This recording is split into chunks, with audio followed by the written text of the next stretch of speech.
1 year ago today, flames engulfed the Idaho Youth Ranch's main distribution center in Boise. The fire destroyed everything in the center's outside yard, and smoke damaged everything inside the warehouse. All the items had to be thrown away. Because of the damage, all the water used to fight the flames, and having to move items from the area where the fire started, investigators were not able to pinpoint a cause. They ruled it undetermined. 365 days after the devastating fire, the community came together today to commemorate the Idaho Youth Ranch's resilience and look at the progress they've made with rebuilding. News Channel 7's Jude Binkley is live at the distribution center where the effects of the fire can still be seen. Jude?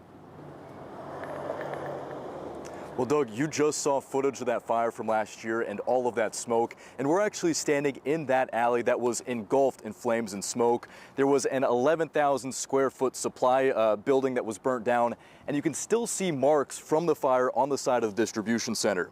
Now, those marks serve as a reminder of what happened a year ago today, but they're also a reminder of resilience. 130 people worked at this site and it was shut down, so people were moved to different sites, hours were changed, and they couldn't take as many donations. Interfaith Sanctuary actually offered their State Street building as a temporary distribution center.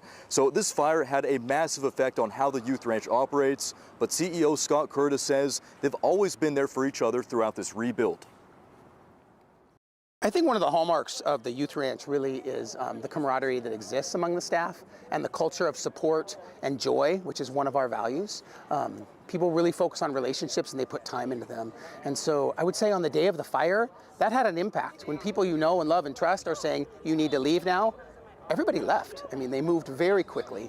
And then since then, it has really helped us as staff have had to go through a lot of challenges, moving to different work locations, even taking on different jobs temporarily. It's that support from each other. And while the outside of the warehouse is damaged, staff is back inside working. They're still working on rebuilding, and they want to rebuild that storage space that collapsed during the fire. But Curtis says the timeline on that is hard to predict.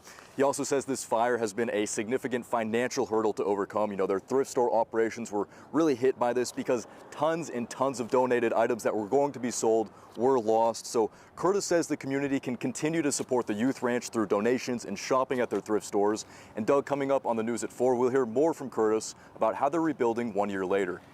Yeah, Jude, I remember so well that morning how people just really rallied around everyone there at the Youth Ranch and helped them get through this. And we'll see more from him and you coming up today on the news at 4.